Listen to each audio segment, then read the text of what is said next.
কাজের সুবাদে গোপালগঞ্জের মুকসুদপুর উপজেলায় এসে হঠাৎ মনে পড়ে গেল, ও আচ্ছা, এটা তো আমাদের মেগা স্টার শাকিব খানের এলাকা। তো ইন্টারেস্ট থেকেই শাকিব খানকে নিয়ে আলাপ করতেই জানা গেল পাশেই একটি প্রাইমারি স্কুল, যেখানে শাকিব খান শৈশবে লেখাপড়া করতেন। তো স্কুলটা তো দেখতে হবে।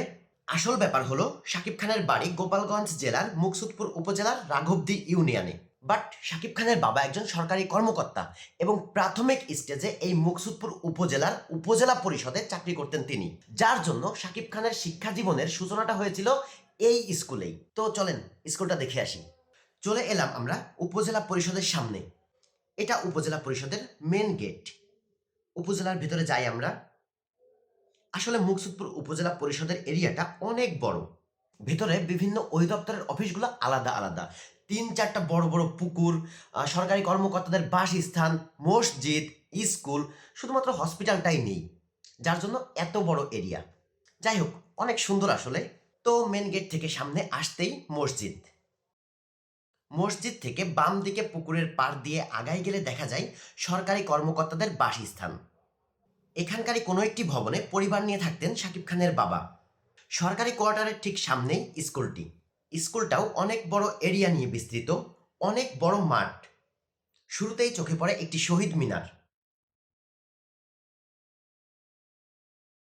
আমরা এগিয়ে যাই স্কুলটির কাছে। ভিডিওটি করা শুক্রবারে, যার জন্য স্কুলটি বন্ধ। তো স্কুলের কারোর সাথে বা কোনো স্টুডেন্টের সাথে যে কথা বলবো সেই উপায়টাও ছিল না। যাই হোক, এই হচ্ছে স্কুলের মেইন ভবন, মুকসুদপুর আইডিয়াল স্কুল, যেখানে শিশু বয়সে মাসুদ রানা নাম নিয়ে শিক্ষা জীবনের সূচনা করেছিলেন আমাদের আজকের শাকিব খান। তখন কি মাসুদ রানা নিজেও বুঝতে পেরেছিলেন একদিন তিনি শাকিব খান হয়ে উঠবেন? যাই হোক, শাকিব খান যখন এই স্কুলে ছিলেন তখন মেবি এই পুরাতন ভবনগুলোই ছিল, এবং এই ভবনটি অনেক পরে বানানো।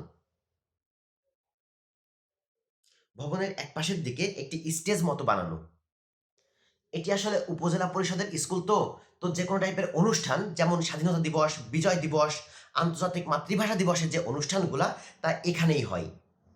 আর এই জন্যই স্কুলের সামনে এত বড় একটি মাঠ রাখা হয়েছে। যেহেতু শাকিব খানকে নিয়ে মোটামুটি কন্টেন্ট বানাই, তাই ইন্টারেস্ট থেকে শাকিব খানের পুরাতন স্কুলটি দেখতে এলাম এবং আপনাদের সাথে শেয়ার করলাম। ভিডিওটি ভালো লাগলে লাইক করবেন। আর যেহেতু মুকসুদপুরেই আসি, তো আপনারা চাইলে শাকিব খানের পুরাতন বাড়িটিরও ভিডিও করে দেখাইতে পারি। চান আপনারা চাইলে কমেন্ট করবেন। আর আমাদের পরবর্তী ভিডিও পেতে চ্যানেলটি সাবস্ক্রাইব করে পাশেই থাকবেন। ধন্যবাদ।